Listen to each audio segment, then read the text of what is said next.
Well, good morning. Welcome to another episode of College Coffee Talk. Pearl and Andy Lockwood. Hello, Pearl. Hello, Andy. Hi, everybody. A little bit of a delayed start here from the Stade de France, or our underground studio here in Long Island. Anyway, if you're just joining us, join us in a simultaneous synchronized sip of your morning beverage. 1, 2, 3.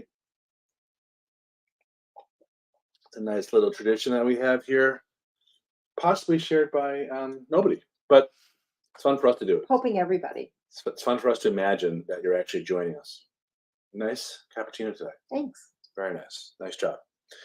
All right, so we've got some stuff to talk about on the show. This is, as a reminder, this is a show about everything that has to do with college news that you can use getting into college, paying for college, why even bother going to college. You know, it's getting in and getting it out of college, right? I guess. There's probably another more artful way to say that. But if you are joining us and you have questions, please feel free to lob them in, either live or on replay. So today, the two topics we're going to be covering is number one, big mistake to avoid on the Common Application. This is August, what is it, the 4th? 5th. The 5th? Whatever. I was directionally accurate. Yes. And we are, in the middle of working with a lot of kids on their Common Applications. Many have finished their essays, and we've done a few episodes on the essay. But now I want to talk to you about a big mistake I see on the activities section. It's actually a multi-part mistake, and there are some updates on the FAFSA apocalypse. And it continues. Yeah, there's more just bad stuff that was announced by the Department of Education last week. So we'll bring you up to speed on that, and more specifically what it means if you have a 2025 kid or someone who's already in college in terms of how to cope with the fall and the winter of fall of 24, winter of 25, and then hopefully not too big of a repeat of what happened this year with all sorts of delays and problems and stress with the FAFSA, which even though I'm being a little glib about it, calling it the FAFSA apocalypse, there's some serious problems with it that are having real negative impacts on some people who really deserve the help that is out there. So we'll talk about that too. So anyway, let us know where you are tuning in from, and if you have any questions, or just say hi in the comment section there. Pearl, can you see anyone yet that has pressing questions? Just want to say hi to people. We have a lot of viewers, but yeah, kind of tight-lipped today. Well, hello, Shelley, to Pearl Chisner Lockwood. Hello, Pearl. Hi. Oh, yeah, I thought you had a doppelganger. I know. And a bunch of other people, so that's great. Let's get right into it.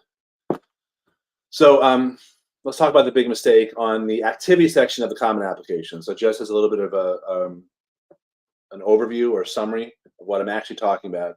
So the Common Application, or what we in the biz call Common App, is out as of August 1st. And it pretty much allows anyone to apply to up to 20 colleges by sending all their information to those 20 colleges. 20 is a lot of colleges, by the way. You don't have to apply to 20, but we have a handful of clients who are doing even more than that, because once you exhaust the space limitations on the Common Application, then you can go directly to another individual college application. Or around here, we've got the CUNYs, the City of New York colleges, which have their own application. I don't think they're on the Common App. So anyway, Common Application allows you to blast out all of your information to 20 colleges. And what you have to remember about what you're doing on the Common Application is not just filling out stuff, which is mostly mindless, like your name, your address, and things like that. But there are a few parts of the Common Application, really 3 parts, that allow you to advocate for yourself and really sell yourself on the Common Application to these colleges, because there are virtually no more student interviews. there used to be, back before the Common App was so widely used, and before all the test optional policies were adapted by colleges, adopted, then uh, that resulted in a huge, tsunami of applications flooding the admissions officers, who now review about 1,000 applications a year on average. That's my unofficial analysis. So they don't have time to interview people anymore. So what's taking the place of college interviews is the information that goes on the Common Application. So the three areas where you have a chance to answer what I call the invisible question, which is actually not on the Common Application. I'll tell you that in a minute. You've got the main essay, the personal statement, which many of our clients have already put to bed. Congratulations to them. At the beginning of August, they're pretty much done. And then there are supplemental essays, which a lot of admissions officers say might be even more important than the Common Application personal statement. And those are individual, typically shorter essays that are asked by many, not all, colleges on the Common Application. And they're much more pinpointed, like, why do you want to come here? Talk to us about your diverse background. That's a whole other discussion we can have some other time. How a non-diverse kid can answer the diversity essay. File that one away. That's a good Wow. one. Yeah. And then the third part, where you have a chance to advocate and answer this invisible question, is the activity section on the Common Application, would ask you to discuss your extracurriculars. So the invisible question that is in the, again, not in black and white on the Common App, but in the, the minds and possibly the hearts of admissions officers are, they're thinking, well, why should we choose you out of these, 20,000, 50,000, 80,000, some schools 100,000 other applicants who all sort of basically kind of sort of look the same as you on paper? Why you? Why should we pick you out of a crowd? And that is a hard question to answer, because most kids aren't used to that. Frankly, a lot of kids think they're very special, right? Or the moms think they're very special. Not to be disparaging, but you've noticed that, right? Yep. The smoke blowing up the old patootie syndrome. Yeah. And that's something to take away from how each child individually is special. And we have 4 kids, and Yep. we love them. And we think they're special, but on paper, But we know they're not. no, they are special to us. Of course. Yeah. Especially if they load the dishwasher.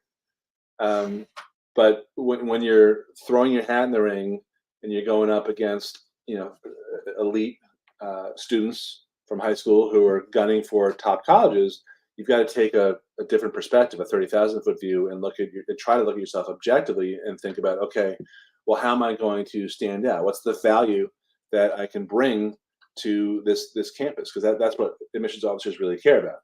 So ideally, the time to think about this is not as you're filling out the Common Application. The time to think about this, and we have a handful of clients who start with us in 8th and 9th grades, is really at the beginning of high school and continuously throughout high school. All right. So when you get to that moment where you are applying, then you have to be thinking to yourself, well, how am I going to be persuasive? How am I going to be convincing that you should consider me? And frankly, that's a life skill, right? I mean, it's not, absolutely. yeah, it's not just a get into college skill. And not to digress here, but that's much more important where we come from. Yeah. Other college advisors are great at helping you get into college, and I think that's great, and that's what I think we're great at that too. But there's a bigger picture here that we try to emphasize too. Okay, so let me give you a couple of specifics here. If you remember that you are selling yourself, right? You're not just listing your activities. So this summer I worked as a cashier, right? So just to back up. So on the activity section, it asks you to complete for each activity some information. One is the name of the activity and the entity, that I guess sponsored it. So if you were on the track team, it would be the track team for Jericho High School or something. And then it asks you what your role was. And then you have to also answer, the duration and the amount of time you put in during your high school career. So they want to know what grades you participated in this activity, and they want to know how many weeks per year and hours per week, which frankly most people fudge because it's hard. No one thinks of their activities that way. But what you should know is you shouldn't add up all of your activity time and at the end and come to like, oh, I was doing these things 80 hours, Right. 80 weeks a year, and 50 hours, 80 hours a week. You really are a superstar. Yeah. Hard to believe. Yes, Felicity and Lori Loughlin.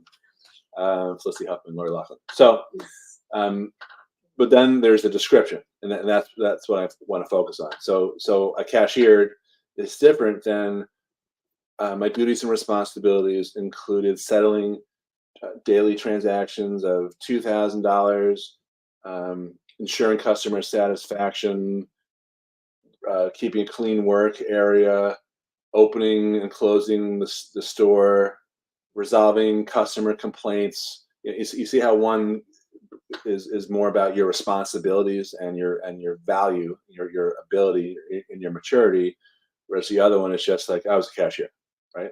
That's one example. Another one that I see a lot is for kids who are counselors. I was a camp counselor for little kids. And I would expand that into talking about what your real responsibilities were. So you were responsible for their well-being and safety of children aged 8 to 10 at summer camp. You had to interact with their parents to resolve any type of questions and concerns. For the most part, you're responsible for entertaining them.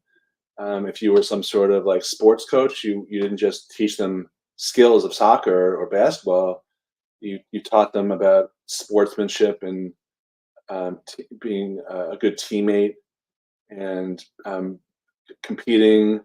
Well, maybe not anymore, but we used to have competitive sports before they stopped keeping score at most things, right? Everybody gets trophies. Good for the trophy business. It is, yeah, right. Right? Good point. Thanks. Yeah, they must be booming since all the DEI everybody stuff. plays, everybody wins. Right. It's wonderful. God. The participation trophy business. We should open like Lockwood participation trophies. We should. Yeah. We'd make a killing. That's not going away anytime soon, is That's it? so funny. So my point is expand it so that you are not just giving a dry recitation of what you did, but you're illuminating your impact and your value and all that. And then there's questions also that we get a lot of. Well, what should I put on there? Because you have space for 10. Some people have more than 10. If that's the case, you may want to do a resume. You probably should, depending on the quality of your other activities. What order should they go in? That's another common question. So my feeling is that the whole thing gets skimmed because the entire application, when it gets submitted to an admissions officer, it may be in front of their eyes for about 7 minutes. And that includes, right, not just the activity section, but everything else in the common application, all of your essays, your transcripts, recommendations. It's a lot of stuff, but they can get it done. But don't think that whether something should be number 3 or number 5, or number 8 versus number 6 really matters. But what I would say as a general rule is your top 5 or 6 are probably the most critical, and you want to rank them in terms of. I would think about your impact. I think about the number of hours you put in, but I would certainly think about what you can say in term about your role. If you were a leader, that doesn't always have to be, captain of this and president of that. It can also be about the initiative that you took and that you describe in that persuasive, advocating type of language that we talked about. The trick is you only get 150 characters, so you've got to be very focused and terse with your descriptions. But in my experience, everyone can do that. But in terms of the order, I would stick with the top 5, theory, and then I would go with everything else. And then in terms of the resume, some colleges don't accept them. We had that issue. Did I tell you this from Sammy? I don't think So our daughter, who's now a sophomore in college, and she got into her early decision school. She did a resume, which was like 3 pages because she's just one of those kids, not because of our advice, just because she was one of those kids in high school who just did everything. And she emailed her resume to all of the colleges, and then Cornell, where she attends, wrote her back saying, "Oh, we don't accept these resumes by email." Do you remember this? Yeah, a little bit. Okay. So she's like, "Why did I do that?" And she was like kind of mad at me for advocating that she do the resume. I said, "Well, if you reread that, it's they told you they don't accept the resume by email." But they saw it. Yeah. So maybe They you want know to you did it. no, maybe you want to FedEx it. That's what I Right, said. right. If you want to be a little aggressive there. And I don't really know. I can't remember. I keep meaning to ask her if she actually sent it that way. Mhm. Anyway, the point is, I would say if you have an extensive resume and 10 activities doesn't do your high school career justice, then I would absolutely think about doing a resume. And that you're not limited by space or by character. It doesn't have to be one page. I know a lot of people think that, but they're reviewed electronically for the most part, unless you FedEx it. So people scroll through it electronically on their screen, so it doesn't really matter if it's one page or two or 2.5 or something like that. I think that's all I wanted to say about the resume and the extracurricular activities. Okay. Hello to Dina from Baldwin, and you're welcome. Hello to Gina, our client. Kid number 3 is with us. We were back at Hendrix this weekend where we ran into Gina. We were. About 3 months ago. Yeah. That was funny. And Mary from Kew Gardens, son starting senior year of high school in September. All right. Cool. So hopefully this helps you get a jump on Very some of the timely stuff. advice. Yeah. Okay, so can we switch gears to the FAFSA apocalypse? Sure. All right. Sure So can. there was an announcement last week by the Department of Education that there's going to be more delays. Basically, it's not really important why, but the financial aid officers aren't being allowed to make corrections en masse the way they used to. So, so something like $1.8 billion has still not been awarded, and at least 250,000 people haven't filed their FAFSAs yet. So what does this mean? Pearl files something like 400 families worth of financial aid applications every year, including some of the people who are on this broadcast with us. So what does that mean for the year coming up? Like what's Okay. Well, it's a little deja vu, and like you were saying, there's going to be an overarching life lesson too. Okay. There's one here too. So unfortunately, this is a deja vu moment because I was saying the exact same thing a year ago. I didn't think I'd be saying it again this year because I figured that the Department of Education would have its 1-year rollout period, which was the last year, the 24-25 season. We knew in advance they were not going to have their act together with the new iteration of the FAFSA to come out in October, which is traditionally when the financial aid forms are available. The CSS profile and the FAFSA are typically released October 1st, which is important because people who are applying for early action and early decision typically have a priority financial aid deadline of November 1st, November 15th, December 1st, etc.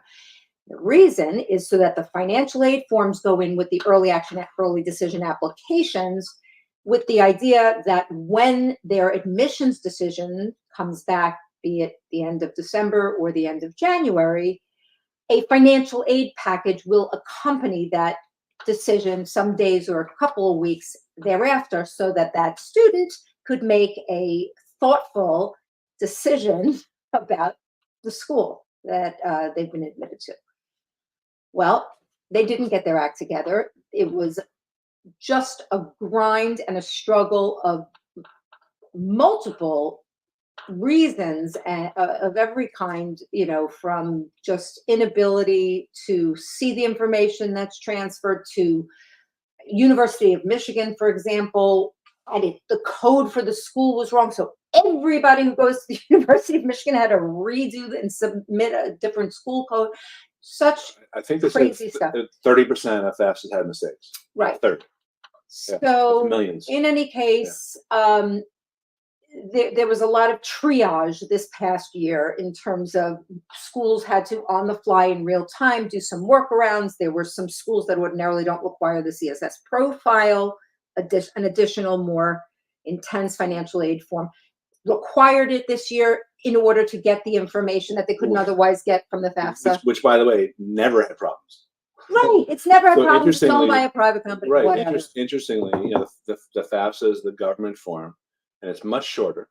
And when they redid the formulas, but they also overhauled all the software. The coding, which they didn't need to do, but they took it as an opportunity to do that. So that's what caused this problem. But interestingly, the CSS profile, which is a product of the College Board, which is probably 10 times as long as the FAFSA, Totally. has never had any issues like this Yeah. in all the years it's been out that have caused any types of problems like this. So it's a private company, even though they're nonprofit, versus the government. Comments? Wow. Yeah, I have a lot of comments. Here's the $20,000 comment question. Mm-hmm. I wonder who's going to be held accountable. Well, they already fired one guy. Really? Yeah. I never knew that happens in government. They fire people? Sorry, they reassigned him. Oh, He was stepping down. still got his pension? Richard Still gets a No, salary? he's still working for the Department of Education. It was Richard Cordray or something. Oh, cool. Yeah. So that's Don't not worry about really being held accountable. It's Well, just a don't worry little about it. title change. I'm not going to worry. No, you had the embarrassment. So, how humiliating, but thank God you keep your pension. All right. He's still So working too. unfortunately, even though everyone in the government's so hard at work, they could not get their act together to get it right for the 25-26 year. So what does that mean? October 1st is going to come and go with only the availability of the CSS profile. And we have been already assured that we cannot expect the FAFSA to be released until at least December 1st, which is after some of the early decision and early action deadlines, thrusting us into the exact same situation we were in this past year, left us all, like chickens with our heads cut off and run scrambling and what's going to happen. Now, this is where I'm getting to the life lesson. The life lesson here, like what's true this year of the FAFSA and what's true often just in the college process, there are a lot of things that don't happen the way they should happen. Quote unquote. And that's a bummer. Air quote should. Should. Well, the land of shoulds does not exist. It just doesn't. It is the way things are. And as people who have to contend with the way things are and not the way they should be, you're going to have to learn how to be a little nimble. And you're going to have to learn how to adjust and acclimate to the fact that things are not the way they should be. And you as parents and kids, That's right. A lot of kids have never really had this before. And they combust at the first moment of adversity. Just when something happens, like, for example, you're going to, may, hopefully not, but oh my God, now they say it's not coming out December 1st. It's not going to come out till January 1st. What's going to happen? We're going to fall into the abyss of financial aid. No. What's going to happen is you're going to stay on your surfboard, you're going to take a breath, and you're going to be responsive to how the process is going to work in real time at that time as the schools that your student is applying to tells you. And that's it. And that's how you have to look at this. And you got to be calm, you got to be nimble, flexible, and you got to pass that information on to your kid as well. But that's an advice for not only the college planning process, but life. Yep.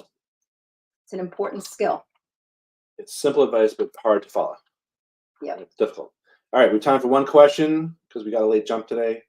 So Anne has this question about divorced families. Mm-hmm. So this will be easy for you to answer, but in terms of explaining it, that's going to take a little bit, I think. So Anne's question: middle divorce filed in March 2024, but not finalized. Mm-hmm. Both she and the dad support the daughter. She has custody. He earns close to 140. She earns 115. Which parent should be listed on the FAFSA? Which parent should file the FAFSA? Okay. The rule is, at the time you're filing, whichever parent has supported the student financially more over the past 12 months is the custodial parent. Defined how? Defined how, and it's not specifically and necessarily who claims the student on the tax return for a variety of reasons. It was briefly. It was for a minute. During the roll-up. Exactly. First world up. But then that, I mean, just quickly on this, that would have upended so many divorce agreements that have the claiming the student on the tax return arbitrarily. Sometimes this parent gets it odd years and this parent gets it even years. This parent claims that sibling and this parent claims that sibling. Right. So it's so arbitrary and has nothing to do with who actually financially supports more. That was abdicated in favor of a more, I call it art and less science form, which is, can you demonstrate if called, like, you know, you'll get the presumption because you've made the determination that the custodial parent, as long as you're, you know, sticking with this, custodial parent is the parent who supported the student within the last 12 months more. That is it, more than 50% more than the other parent. That's the custodial parent. And it is possible for, let's just say, for example, and I don't think so in this instance, because your salaries are fairly close. It's 115 arguable versus 140. She is 115. Right. So It's arguable. And if she's you're finding a way for you to reporting- file, basically. Exactly. Yeah. But there are schools your child could be applying to that require the non-custodial parent profile, because this would be the instance where a school would be woke, traditional use of woke, to the fact that there's what the actual income and assets are of the other parents, and whether it meets, let's say, the smell test of, does this really look like the parent supporting this kid or not? Like, we have the mom who has like 0 income, and then we got the dad with $1 million income, but the mom support, right? That may not, in an instance where they learn that what the story is with the other parent, in a situation where school, there are 4,000 or so schools out there, they all require the FAFSA. A subset of those also require this additional financial aid form, the CSS profile, about 400 of those.